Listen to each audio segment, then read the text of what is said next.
Once upon a time, not so long ago, the two most powerful countries on Earth, the United States and the Soviet Union, were in a great competition. It wasn't a war with soldiers, but a race to see who could be the best at science and technology. This was the space race. It all started when the Soviet Union surprised the entire world by launching a small, beeping metal ball into space. It was called Sputnik, and it was the very first satellite to orbit the Earth. As it passed overhead, its little beep ... beep was a signal to America that they were falling behind. The race heated up. The Soviets sent the first animal into space, a dog named Laika. Then, they sent the first human into space, a brave cosmonaut named Yuri Gagarin. The United States was working hard to catch up, sending its own astronauts, like Alan Shepard and John Glenn, on daring flights into space, but it always felt like they were one step behind. America needed a goal so big, so bold, and so difficult that it would challenge everyone to be their very best. In 1961, the young President of the United States, John F. Kennedy, stood before the nation and made an incredible promise. He declared that before the decade was over, America would commit itself to achieving the goal of landing a man on the moon and returning him safely to the Earth. It was a breathtaking challenge. At the time, no one knew how to do it. The technology didn't exist. It was like someone from the horse and buggy era promising to build a jet plane in just a few years. This amazing promise lit a fire under the American space program, called NASA, and set the stage for the greatest adventure humanity had ever undertaken. How do you get to the moon? A place 250,000 miles away. You need a rocket, but not just any rocket. You need the biggest, most powerful machine ever built by human hands. And that is exactly what the brilliant engineers and scientists at NASA created. They called it the Saturn V. The Saturn V wasn't just a rocket. It was a skyscraper that could fly. Standing on the launch pad, it was taller than a 36-story building. It was made of more than 3 million different parts, all working together perfectly. It was so huge and so complex that it had to be put together in a special building, the Vehicle Assembly Building, which was one of the largest buildings in the entire world. The Saturn V was a 3-stage rocket. Think of it like 3 rockets stacked on top of each other. The first stage had 5 gigantic engines that were powerful enough to lift the entire rocket, weighing more than 6 million pounds, off the ground, and push it through the thickest part of Earth's atmosphere. Once its fuel was used up, the first stage would fall away into the ocean. Then, the second stage would ignite its engines, pushing the rocket even faster and higher. When its job was done, it too would fall away. Finally, the small third stage would fire, giving the spacecraft the final, powerful push it needed to break free from Earth's gravity and begin its long journey to the moon. At the very top of this gigantic machine, sitting like a tiny cap on a giant pyramid, was the Apollo spacecraft, where 3 brave men would live and work on their incredible journey. Building the Saturn V was one of the greatest engineering feats in history, a true testament to what people can do when they work together on a great dream. A mission this important and this dangerous needed a special crew. After years of intense training, NASA chose 3 men who were the best of the best. They were the crew of Apollo 11. The commander of the mission was Neil Armstrong. Armstrong was a quiet, calm and incredibly focused man. He had been a skilled test pilot, flying some of the fastest and most dangerous experimental airplanes ever made. He was known for being cool under pressure. No matter how dangerous a situation was, he never seemed to panic. He was the perfect person to be in charge and to be the first human to step onto another world. The second crew member was the lunar module pilot, Edwin Buzz Aldrin. Buzz was a brilliant engineer with a PhD in astronautics. He was a deep thinker who had come up with many of the important ideas about how to dock 2 spacecraft together in orbit. He would be responsible for flying the small lunar lander, the Eagle, alongside Commander Armstrong. His job was to know every switch, every button, and every system inside that complicated machine. He would be the second person to walk on the moon. The third member of the crew was the command module pilot, Michael Collins. Collins had one of the most difficult and loneliest jobs in all of space exploration. While Armstrong and Aldrin went down to the moon's surface, Collins had to stay behind, all by himself, piloting the main command module, the Columbia, as it orbited the moon. He would be the vital link back to Earth. If anything went wrong with the lunar lander, he was their only ride home. He was known for his sharp wit and good humor. Together, these 3 men, the calm commander, the brilliant scientist, and the steady pilot, formed the perfect team for the greatest journey in human history. The morning of July 16, 1969, dawned hot and sunny at the Kennedy Space Center in Florida, but the excitement in the air was even hotter than the summer sun. This was the day. An estimated 1 million people had gathered on the beaches, roads, and fields around the launch site. They had come from all over the world, camping out in cars and tents, just to witness history. Millions more were glued to their television sets around the globe. Deep inside the launch complex, the 3 astronauts, Neil Armstrong, Buzz Aldrin, and Michael Collins, woke up very early. They had a special astronaut's breakfast of steak and eggs. Then, they began the long process of putting on their bulky white spacesuit. Each suit was like a personal spaceship, with its own oxygen, cooling system, and communications. Finally, they were ready. They rode in a special van out to the launch pad, where the magnificent Saturn V rocket stood waiting. Gleaming white against the blue sky, with steam and cold vapor venting from its sides, they rode a tiny elevator all the way up to the top, over 300 feet in the air, and one by one, they carefully squeezed into their seats inside the tiny Apollo capsule, the Columbia. They were strapped in tightly, lying on their backs, facing the sky. For the next few hours, they worked with Mission Control in Houston, Texas, checking off thousands of items on their pre-flight checklist. The giant rocket was filled with millions of pounds of super-cold liquid oxygen and rocket fuel. The countdown clock ticked steadily downwards. The whole world held its breath. The moment was almost here. Inside the control room at Mission Control in Houston, the tension was electric.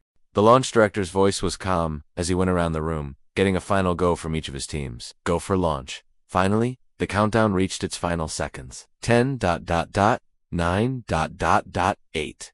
Ignition sequence start. Deep beneath the astronauts, the 5 giant F-1 engines of the first stage roared to life. For a few seconds, the rocket was held down by huge metal arms as the engines built up to full power. 6:5:4 3 2 1 liftoff. We have a liftoff 32 minutes past the hour. Liftoff on Apollo 11. At first, the giant rocket seemed to move in slow motion. It rose slowly, majestically, clearing the launch tower. But then, it began to pick up speed with astonishing force. The sound was indescribable. It wasn't just a noise. It was a physical force that hit the spectators miles away. It was a deep, crackling roar that shook the ground, rattled windows, and pounded in your chest. The light from the engines was as bright as a second sun. Inside the capsule, the astronauts were being pushed back into their seats by the incredible force of acceleration. Their bodies felt many times heavier than normal. The ride was loud and shaky, like being in the world's most powerful freight train. For 2.5 minutes, the first stage engines burned, pushing them higher and faster, until they were over 40 miles high. Then, with a loud bang, the first stage separated, and the second stage engines ignited, pushing them further into the blackness of space. The greatest adventure had begun with a roar of fire and thunder. After about 12 minutes, the final engine of the Saturn V had done its job. The Apollo 11 spacecraft was now in orbit around the Earth, traveling at over 17,000 miles per hour. After checking all their systems, Mission Control gave them the final go for translunar injection. The third stage engine fired one last time, a powerful 5-minute burn that pushed their speed to over 24,000 miles per hour, fast enough to break free from Earth's gravity and begin the 3-day, 250,000-mile coast to the moon. Now, the astronauts had time to look out the window, and what they saw was the most beautiful sight imaginable. There, floating in the black velvet of space, was their home planet, Earth. It was a stunning, shimmering swirl of white clouds, blue oceans, and brown continents. Neil Armstrong called it a beautiful, beautiful view. It looked like a tiny, fragile, blue and white marble.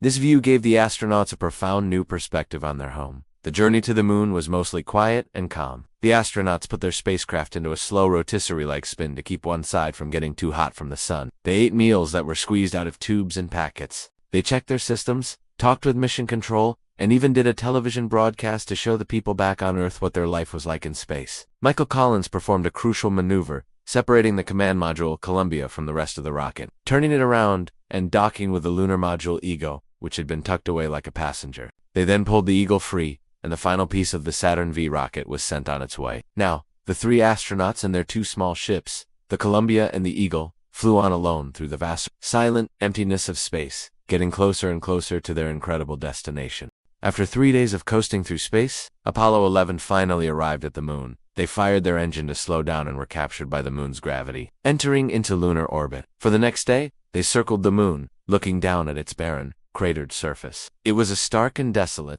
yet beautiful landscape of grays and whites. They passed over the planned landing site in the Sea of Tranquility, making sure everything looked right. Now came one of the most critical parts of the mission. It was time for 2 of the astronauts to get into the lunar module, the Eagle, and separate from the command module, the Columbia. Neil Armstrong and Buzz Aldrin floated through a small tunnel from the Columbia into the Eagle. The Eagle was a strange and fragile-looking machine. It had thin, spindly legs and was covered in gold foil. It was built only to fly in the vacuum of space, where there is no air, so it didn't need to be aerodynamic and smooth like an airplane. Inside, it was so cramped that there were no seats. The astronauts would have to fly it while standing up. After a final series of checks, The moment came to separate. With a gentle push, the Eagle undocked from the Columbia and floated away. Now there were two ships orbiting the moon. Michael Collins, alone in the Columbia, watched his two friends get smaller and smaller. He said the Eagle looked like a golden bug. His job now was to wait and to worry. For the next several hours, every time his orbit took him around the far side of the moon, he would be completely cut off from all communication with both the Eagle and with Earth.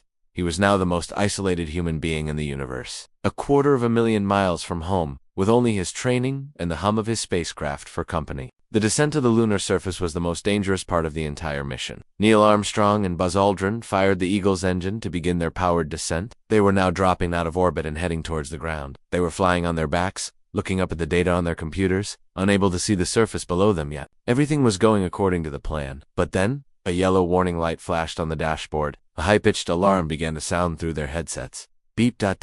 beep ... On the screen, a number appeared. 1202. Neither Armstrong nor Aldrin had ever seen that alarm during their countless simulations. Their hearts pounded. "Give us a reading on the 1202 program alarm," Armstrong said calmly to Mission Control. Down in Houston, the control room was thrown into a state of high tension. The flight controllers frantically worked to figure out what the alarm meant. The landing was just minutes away, and if they couldn't solve the problem, they would have to abort the mission and come home. A young, 26-year-old guidance officer named Steve Bales, whose job was to monitor the computer, had to make a split-second decision. He remembered seeing that alarm once in a simulation. He knew it meant the landing computer was getting too much information at once and was overloaded, but that it was designed to ignore the less important tasks and focus on the crucial ones, like landing. He made the call. "We're go on that alarm," he shouted. The alarm went off again. 1202, then another one. 1201. Each time, the flight controllers in Houston held their breath, and each time, Steve Bales made the courageous call. They were trusting that the computer could handle it. The landing would continue. With the alarms still ringing in their ears, the Eagle flipped over into a new position, and for the first time, Armstrong and Aldrin could see the lunar surface out of their small, triangular windows.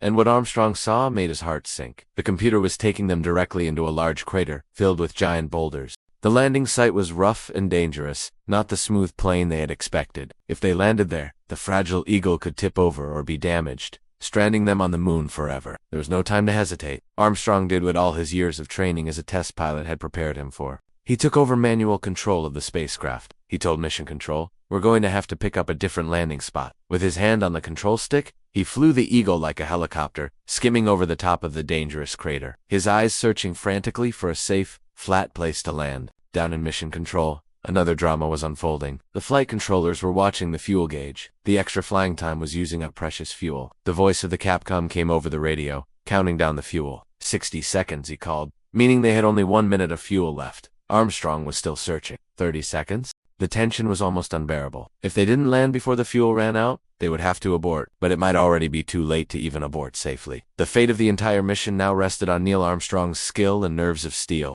With the fuel getting critically low, Armstrong finally spotted it, a smooth, clear patch of ground just ahead. He expertly guided the lander towards it. Inside the cockpit, Buzz Aldrin was calling out the altitude and speed. 75 feet, down at a half, ... 40 feet, down at a half, kicking up some dust. Through the window, they could see the engine exhaust blowing the fine, gray lunar dust away from the landing site. A small light on the dashboard lit up. It meant one of the 67-inch probes hanging down from the lander's footpads had touched the surface. "Contact light," Aldrin called out. Armstrong had just a few seconds to shut down the engine. He did. Then, with a gentle, barely perceptible jolt, the Eagle settled onto the surface of the moon. For a few seconds, there was silence. Armstrong and Aldrin were busy running through their post-landing checklist, making sure the vehicle was stable. Back in Houston, the flight controllers stared at their screens, waiting. Finally, Neil Armstrong's .com voice crackled over the speakers, heard by a listening world. "Houston," he said, "Tranquility Base here. The Eagle has landed." In Mission Control, a wave of pure joy and relief erupted. The men who had been holding their breath for so long suddenly burst into cheers, applause, and tears. They had done it. Against all odds, through computer alarms and a last-minute crisis, two human beings were now sitting safely on the surface of another world. For the next 6 hours, Armstrong and Aldrin were busy. They had to check all the Eagle's systems and prepare it for a potential emergency liftoff, just in case. They ate a meal and were scheduled to take a nap, but they were far too excited to sleep. They decided, with Mission Control's permission, to get ready for their moonwalk early. They began the long process of putting on their portable life support system backpacks and getting the cabin ready. Finally, The moment the world had been waiting for arrived. The hatch of the Eagle opened. Neil Armstrong, moving slowly and carefully in his bulky suit, squeezed out of the opening and began to back down the 9-rung ladder. A television camera mounted on the lander sent grainy, black and white images back to Earth, and more than 500 million people watched, mesmerized. Armstrong reached the bottom of the ladder. He paused, looking at the powdery surface on the lander's foot. Then, he reached out his left foot and placed it firmly onto the surface of the moon. It was 10:56 p.m. Eastern Daylight Time on July 20th, 1969. As his foot touched the dust, he spoke the words he had prepared, words that would become immortal. That's one small step for a man, one giant leap for mankind. With that one sentence, he perfectly captured the meaning of the moment. It was a single, small step for one person, but it represented a colossal achievement for the entire human race. A human being was standing on the moon. The impossible dream had come true. A few minutes after Armstrong, Buzz Aldrin joined him on the surface. As he looked around at the stark, black and white landscape, he described it with 2 perfect words: magnificent desolation. It was a beautiful and empty place, unlike anything on Earth. The sky was pitch black, with no stars visible because of the sun's glare, and the Earth hung in that black sky like a giant, colorful ornament. The 2 astronauts quickly got to work, but they also took time to experience the wonder of being on the moon. Because the moon's gravity is only 1/6 as strong as Earth's, they felt very light. They didn't walk so much as they bounced and loped across the surface in a slow-motion dance. They described the lunar soil as a fine powder, like charcoal, that kicked up easily. They had many important jobs to do. Their first task was to plant the American flag. They struggled a bit to get the flagpole to stand up in the hard lunar soil, but soon the stars and stripes stood proudly on the moon. They took a very important phone call from the President of the United States, Richard Nixon, who spoke to them from the White House. Then they set up scientific experiments, including a device to measure moonquakes and a special laser reflector that scientists on Earth could bounce lasers off of. Their most important job was to be geologists. They collected samples of moon rocks and soil, carefully bagging them up to bring back to Earth so scientists could study them and learn the secrets of the moon's history. For about 2.5 hours, these 2 men worked and explored, the first explorers on a brand new world. All too soon, their historic moonwalk was over. Armstrong and Aldrin climbed back up the ladder and into the safety of the Eagle. They sealed the hatch, took off their dusty backpacks, and prepared for the next critical phase of the mission, getting off the moon. And they tried, but it was difficult in the cramped, cold cabin. After a rest period, it was time to go. The bottom part of the Eagle, the descent stage, would stay on the moon forever, acting as a launch pad for the top part, the ascent stage. This was another moment of incredible tension. The ascent stage had only one engine, and there was no backup. It absolutely had to work perfectly, or they would be stranded. Down in mission control, they waited in silence. Up on the moon, Armstrong and Aldrin hit the fire button. With a jolt, the engine ignited perfectly. The ascent stage lifted off from the surface in a spray of fiery gas, leaving the American flag and the base of the lander behind. They were flying again.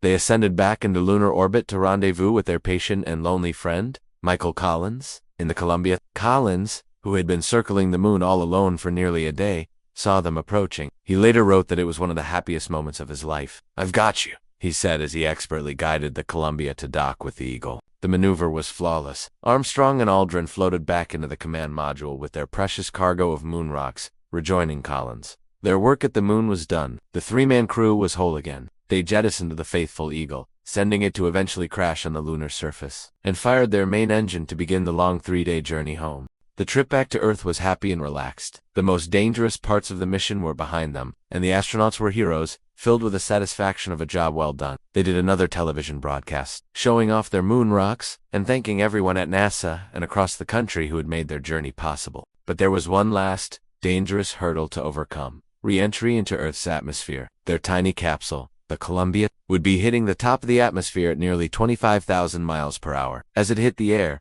the friction would generate an incredible amount of heat, turning the outside of the spacecraft into a blazing fireball, hotter than the surface of the sun. The only thing protecting them was a special heat shield on the bottom of the capsule. It had to work perfectly. As they plunged into the atmosphere, the re-entry began. The G-forces pressed them deep into their seats. Outside their windows, the air began to glow, first pink, then red, then a brilliant orange. For about 4 minutes, the intense heat created a sheath of ionized gas around the capsule that cut off all radio communication with Earth. This was the blackout period. In mission control, they could do nothing but wait and stare at their screens, hoping their friends would come through the fire. Then, right on schedule, the radio crackled back to life. They had made it. The capsule, now slowed down dramatically, deployed its first set of small parachutes, and then its 3 giant, main parachutes, colored a bright red and white, blossomed open against the blue sky. On July 24, 1969, 8 days after they had left, the Apollo 11 command module Columbia splashed down gently into the blue waters of the Pacific Ocean, just a few miles from the waiting recovery ship, the USS Hornet. The greatest journey in human history was complete. Navi Frogman jumped into the water to secure the capsule,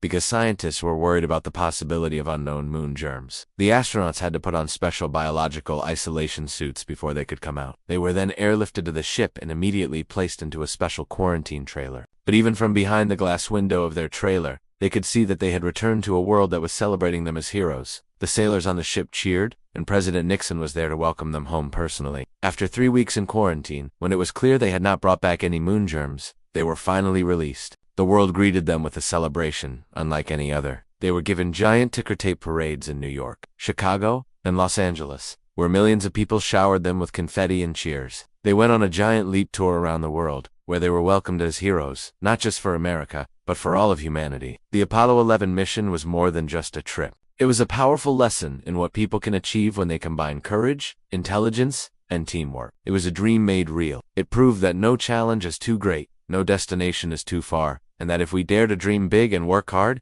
even the sky is not the limit. It was, and always will be, humanity's greatest adventure.